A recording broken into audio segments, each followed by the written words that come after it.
Good Life. I'm Dean Wilson. So glad you've joined us. You can always find us at goodlifetelevision.org, where all the long-form interviews are, as well as what we call power clips. We kind of break them up into some great moments. You can find us on all the social media platforms. We're just so glad you're with us. I'm really excited about my guest today. Gail Kvistad is with me, and welcome. Thank you. If I could have a ray of sunshine on the program, it might be Gail. Oh, that's so kind and we sweet do of have a you. ray of sunshine. And what's going to come? Gail has been involved in a lot of the local work, nonprofit work. She's been on the board of the Santa Barbara City College Foundation. She's been involved with 1805 Foundation. She's been a producer. She's done media. She's done a lot of different things. But I wanted to start with kind of where you came from. You kind of talk about growing up and your background. Well, I'm a Santa Barbara native, born and raised. There's a few of us out there. Yeah. And feel so blessed to have been born and raised here in Santa Barbara. And I think I mentioned that my dad and my family, I feel really lucky that my parents are together. Mm-hmm. And so I have an older sister, and she was born blind. And so she has, she's legally blind and can see just shapes and figments. And so it was really formative in our growing up here in Santa Barbara because we got involved in the nonprofit world at a really young age, and with my sister and seeing different people and different outlooks. And so we've always just been involved a lot in community, I think, and that kind of helped. My mom was always community minded anyway. Huh. And I just feel really blessed to have been born and raised here. And then all the local organizations that we have growing up and being a part of, you know, starting out with the Brownies and the Girl Scouts. And then we do bake sales for junior high. And that was back when La Colina had a drill team. And we would do our bake sales and always fundraisers and beach cleanups. And so it's always been really nice to be here in Santa Barbara, where we are involved with the community and also the environment. Yeah. And you had an experience when you were 16, I think it was, with your dad. Yeah. That was really impactful. It was. Talk about that. He suffered from encephalitis, which is a swelling of the brain. Mm-hmm. They think he was probably out camping and got bit by a mosquito.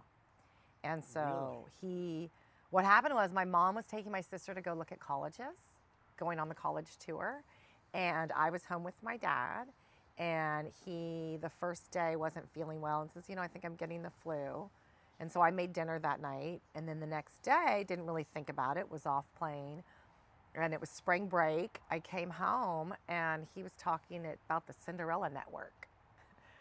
And I was like, what's the Cinderella Network? And that's when I said, okay, something's wrong. And so we went to the hospital and he didn't leave. And so he wound up having swelling of the brain that came on, and then he was in a coma for 16 days. Oh my gosh. And so at that time, they didn't think he was going to make it. Oh and my so gosh. It was really impactful for me being a young teen. Right. And you know, you're navigating the world and social things and all of this. And it was interesting because I had just broken up with my boyfriend, and his dad was a doctor, and his dad called him, you know, and said, you need to look out for Gail and take Gail out. And so we, you know, it was just really community and friends and understanding how precious life is at such a young age. Wow. And so it impacted my decision making and everything, you know, not to leave anything to tomorrow. Right. Yeah. Right. Well, and I was reading at 18, this is amazing that you kind of come up with a mission statement for your life about you wanted to entertain and stimulate and motivate, and that's mature for an 18-year-old to be thinking in those terms. Well, what had happened was I went to an internal awareness group, and do you know Pacifica Institute here in Santa Barbara? I've heard of that. Right? So Pacifica, one of the founders of Pacifica Gym, he was part of a group called Sage, and they would have weekend retreats where they'd go to Goleta Valley Community Center on a Friday, and you would go Friday, Saturday, Sunday, and most of the people were older. You know, most of them were mid-30s, 40s, and I think there was myself, and I don't even know how I found out about it. Like, I look back later and I don't even know why I was called to do it, but something spoke to me that I needed to go to this group. And so I went, and you know, you go through everything in your life up to that point, and it was so nice. And I think it would be nice if we had these rituals for people now, where you, as you're coming into adulthood, you take stock of what's happened. and everything that's gone on, and you go to the things that didn't turn out right, and you tell yourself you're going to be okay, that life does turn out right, that everything is going to be okay. And so you go through all this process over this weekend, and then you really get to know who you are and what it is that's important to you. And so I remember them saying, okay, well, don't you want to just pick like one word or two words? You know, just like be happy or spread joy. And I was like, no, I think every word was so important to entertain, stimulate, and motivate people to be the best that they can be. Because I just think that that's really important, because people didn't expect a lot of my sister being blind, and she has a doctorate in organizational leadership and was head of counseling and health and human services at Cal Poly Pomona. Really? And her fifth grade teacher told her she didn't need to really learn how to read, that she wasn't going to be doing anything because she was blind. And that was here in the schools in Santa Barbara. And I think, hey, you know, facing early adversity through our family and the resilience that you learn, and learning that you should have a mission statement and something that you can always come back to as a guiding point in your life, for me has been really helpful. Knowing that, you know what, whatever I'm doing, whatever projects I'm involved in, is this aligning with what I want to do? And I've always wanted to bring light and levity, and that's kind of entertain, stimulate, and motivate. Because if people are just sitting around not doing anything, a lot of people need motivation to get Right. out and about. Right. Yeah, a lot of people have great ideas. So Right. many people do. Right. And it's a matter of getting into that actualization phase where you're actually doing something. Right. And so I want to help people. That is get really that push. good. Yeah, that's really good. And you're talking about everything's going to be okay, or you know, everything's okay. Yeah. That is a really powerful thought. I read one time, I was reading a book, and it was talking about like kind of a definition of joy, that it's that as kind of this pervasive sense of well-being, that everything's okay. Yes. You know, that I think, I mean, that's amazing. It's profound when you really Yeah. think about how simple it is to have that perspective. Yeah. And without that perspective, you'd be running blind. It's like not having faith. Some people don't Yeah. believe in faith. I personally do. And Yeah. for those that don't, it's still important that you believe. I think it's important to believe in something. Yeah. And I choose to believe that the world's going to be a beautiful place, and it never ceases to amaze me, and it delivers. And if people go out in the universe with kindness in their hearts and generosity of spirit, I really think, and they believe that everything's going to be okay, it really is. Yeah. We're all still here. I mean, we've been through a whole pandemic and a lot of stuff, but we're resilient. We're tough. Look at our kids coming back. Everybody's, you know, getting out and about, and it's about Right. understanding we're in it together. We're all going to be okay. Yeah, that's good. Yeah. And what we dwell on, that's part of what this program's about, is what we dwell on. You know, you can choose, you can walk out your door and you can choose to see the negative in everything. The problems, the risks, homelessness, the yeah, everything right, that's going right, on. the problems, right, the yeah, the difficulty. problems. Or you can dwell on the good stuff. And look at the blue jay and the Right. beautiful plants and the trees and how magical Right. things are. And then you carry that in your heart, and you be surprised how many other people resonate with that same Yeah, that's spirit. really good. And that doesn't mean, I don't think that means that you're in denial.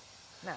It's just you choose what you dwell on. You choose, you know, What you give energy to. what you're going to give your energy to. Exactly. Yeah. So when I right. met my husband, he had gone through a divorce and was really focused on, you know, fighting for custody and this and that. And I said, you know, you need to play offense in your life.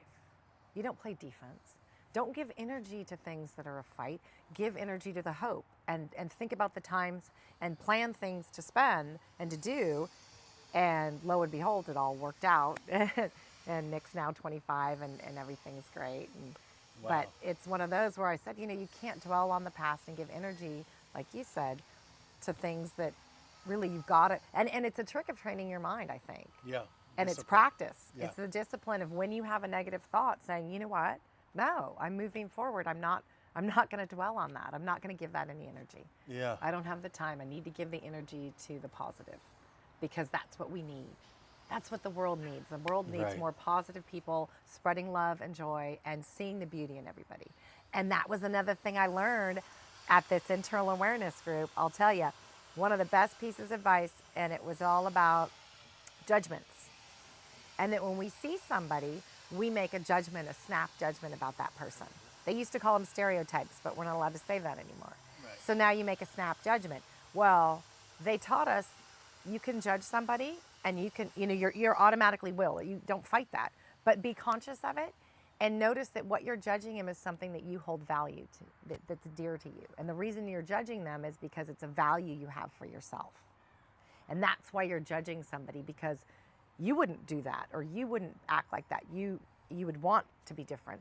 And then not only the person that you made the snap judgment, you also have to say 2 positive things. So you catch yourself. So when you're walking around town and you see something and go, oh, that looks awful. And then you think, no, look at the beauty in it. There's got to be 2 positive things. That's a great idea. It is. I should try that. You should. It really works. Yeah.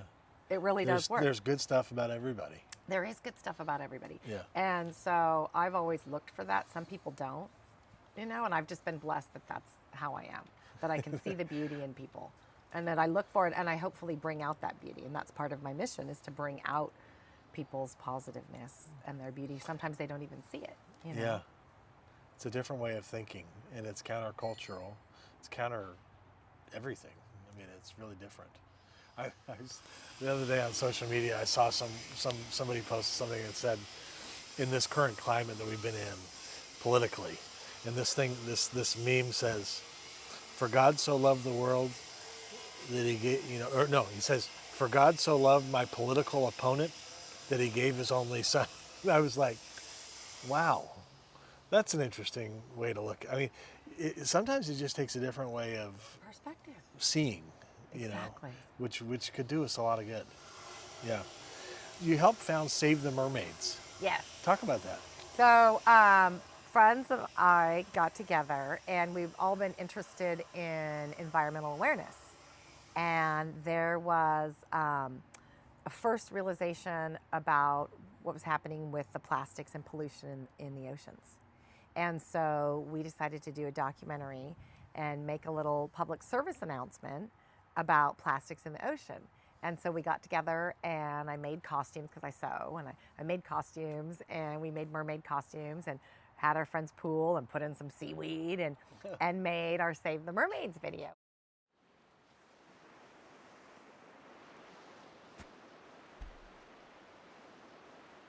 And then I said, well, we should do something more. We should do an organization where we really give back and do something, and let's start doing school. Let's go to the schools and start doing school presentations. So we did. So we started the organization, and this was a decade ago. And so we started going to 2nd and 3rd grade, because we thought that was young enough to understand what was happening, right? And so then I took it down to Mexico and went to Mexico, down in Tulum, which gets a lot of popularity now. But a decade ago, 2 decades ago, when I went down there first, it wasn't a lot of tourism, and there was still a lot of pollution. And what happens is all of the trash in the Caribbean goes and lands in this one area, in the Siancán biosphere.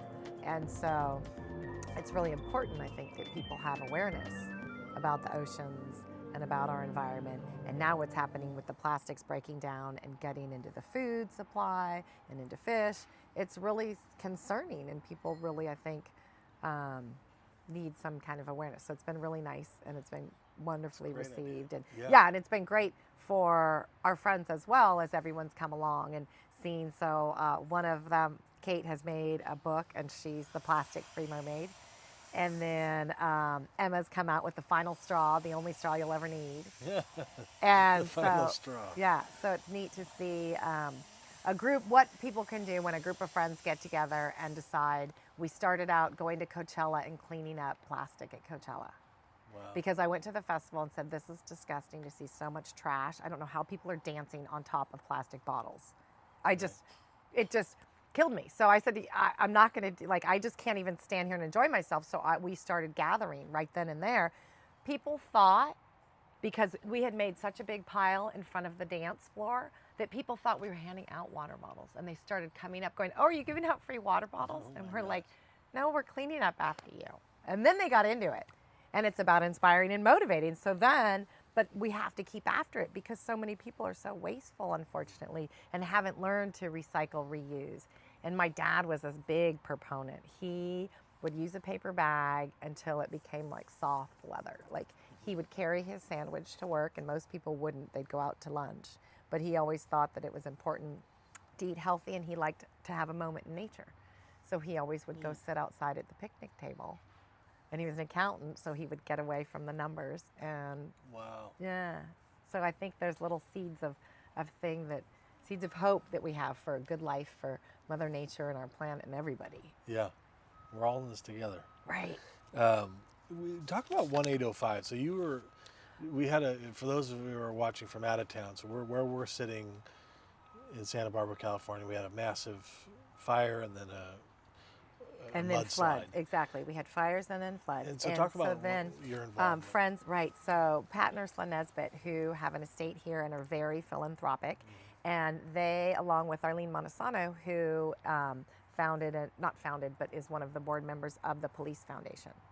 And so the Police Foundation has been a big organization, and At Ease provides for mental health and support, and now they've gone international. And so after the fires and floods, they realized that police weren't the only people that needed help. And so that's why 1805 was born, to help provide for all the organizations so that everybody could. But now we've gone back to the police and the At Ease organization, and it's specifically to help support first responders. And we all rely so much on our first responders. And it's one of those that we really don't think about them until we really need them. Right. And the neat thing is, with the At Ease program that was started by Mike DeGrew, he started the program because his son, he lost his son, and I met him through Teddy Bear Cancer Foundation. So this all threads back so much farther. Like, I think about Pat and Ursula hosting it. Well, wait, I met Mike back when I interviewed him with my Living Local show for Teddy Bear Cancer Foundation. And to see all of the struggles and what he's been through and how he's able to keep moving forward and to keep giving back to people. So the At Ease program is really, it's wonderful. And it's gone international now. And I feel so blessed to be part of so many local organizations, like Partners in Education, which is a great one with students. And I was really happy with them to be able to facilitate the starting of a nonprofit event so that all the nonprofits go to the different high schools. Because before, nonprofits, people really don't have a way of learning about different nonprofits. Now we have the internet and people can look. But when you're growing up, how do you know about different organizations? Well, you learn at school. And we had different organizations like the Key Club and different clubs. And I thought, well, since the school is having these organizations they're interested in, why not have organizations from the community come and everyone gather and learn more? Yeah, it's a great idea. We love Partners in Education. So I was reading, there's a couple things you're really passionate about right now, the kind of projects. You're thinking a lot about lemons. Yes. Tell me about lemons. Okay, so this whole thing came about. We grew up having lemons and making lemonade and having a lemonade stand. And that was, of course, my first job, was having our own corner lemonade stand. And so I, through the course of my show, found out about Limonera, our local company in Santa Paula, founded in 1892. And they are sustainable. They're leaders in sustainability. And that's how I found them. I wanted a company to profile that was doing sustainability and solar. And so a friend says, well, what about Limonera? And I said, well, what about them? Well, it turns out that they are the leaders in sustainability. They're 50% off-grid. They're the first agribusiness to be a LEED certified building in 2007. First one internationally, all worldwide. And so I found out about them and really got back into lemons because I've always loved my lemon tart. And I had hoped to bring my lemon tart. And so it's one of the things that has always been a constant in my life. I've always loved lemons and didn't really think much about it until I met them and realized how really healthy they are and how they can help fight cancer, how they can help fight diabetes, how they can help with indigestion, and how they can help with all of these different things with your body. And I thought, well, people don't even realize lemons. And then you think back and think, well, they are the elegant fruit. They're at all the parties. They're always at the nicest bars, right? You always have, it's true, the nicest restaurants, lemon on the iced tea, and you forget how really healthy it is. so once I started looking into it, they have an app, and it's Nature's Pharmacy. Lemons have an app? The Lemons app. It's Nature's Pharmacy, and it's an app called Nature's Pharmacy. Really? Yes. And it's all about lemons and different, they have different recipes and cooking with lemons, and you know, it's really... So it's a good idea to eat lemons. Oh, and not only that, but with all this COVID and people worried about being healthy, they help, you know, neutralize the acid in your body so that things can't grow. So I actually think you're a lot healthier and a lot safer, and you can actually use lemons for cleanup and hygiene. Right, so right. it's amazing. That's a really good idea. And before I forget, I have to thank you, because do you even realize that the Turner Foundation helped promote and provide for kids for Save the Mermaids to go out on kayaks? You know, I vaguely remember that. Yes. Good. Yes. There you go. I just remembered when we're. Yes. Thank you. Yeah. Well, good. Yes. Well, thank you. Yeah. No, that's good. Our Isn't kids that have neat? had some great experiences. Okay. out So have there. your kids ever done a lemonade stand? Oh yeah. Right. Oh yeah. I mean, who hasn't done a lemonade stand? And then they Everyone. Then they really moved up. They got into making fruit kebabs Oh. and walking them around the Skewers. neighborhood and selling them. That's a good one. Blackberries and strawberries and yeah, big business. Big business. Yeah, but we all do lemonade stands. And there's an organization that does Lemonade Day. Oh really? And there is, and it's all about, you know, entrepreneurship and healthy living. And you forget that something as basic as lemons that grow on a tree are so sustainable and healthy and good for the environment. That's good. Yeah, all the Second opposites. one, we only have a couple minutes. Oh but yes, the Perio Renew product. this is an interesting. Tell me one. about. Number one, I think I need this. Okay. But I tell will me give about you, it. okay, so I have a friend that's a dentist, and he discovered he was one of the premier people for tooth whitening, and found that hydrogen peroxide can really clean the teeth and gums in addition to whitening your teeth, and that lower levels of hydrogen peroxide can go in his formula and can go into the different little pockets in your teeth and actually oxygenate and get rid of bacteria and free radicals and really clean your teeth. And I'll tell you. So I thought about it and said, well, is this something I really need? Well, as you age, you start to get pockets. And so they go around and go 2, 3. Right. Okay, so I had That's a fun thing, isn't it, when they do that? 3, 2, 1. Yeah, exactly. I'd rather die. Exactly. Continue. So in the back here, I had one that was 5. Ooh. And and so thank God for Rodney. Says, listen, try my Perio gel. Try my Perio Renew. You use Perio Renew. You put it on a toothpaste, on a toothbrush, and just brush with it a couple times a week. Really? And the pockets now at 3, and So it's they've going never down. seen a reversal in pockets before. Really? Ever. And so my hygienist noticed this and said, what have you been doing that's different? Because your teeth, your gums and teeth are just so much cleaner. Yeah. How do you get this? How do you buy Perio it? Renew. PerioRenew.com. Perio Renew. PerioRenew.com. I'm going to try that. Do. I have done the peroxide thing. Gargle Okay, with. exactly. And I've always sworn by that. Okay, you're going to love this. But and this is I even will a step get you, up. Yes, it's a step up, and it's in a solid formula, so it's a gel. But not only that, it really does work to maintain health. And the thing is, people don't realize that your teeth lead to cardiovascular, Right. and there's all these other diseases that can happen Right. through your bloodstream through bad teeth. It's So important. it's really important. So You sound like my wife, Susan. right? We've covered a lot of ground here. We've got mermaids, we've got Perio Renew, lemons, Yeah. 1805. It's California. At ease. We're talking. We're hitting all the Hitting all the good on all stuff. fronts here. Yeah. Thank you. Thanks Thanks for everything you've done in the community. I just love it. Thank talking you with for highlighting and bringing good stories to people. Yes. And well, thanks. inspiring people Yeah. to live their best lives. Love it. Thank Thanks, you. Gail. And we'll see you next time.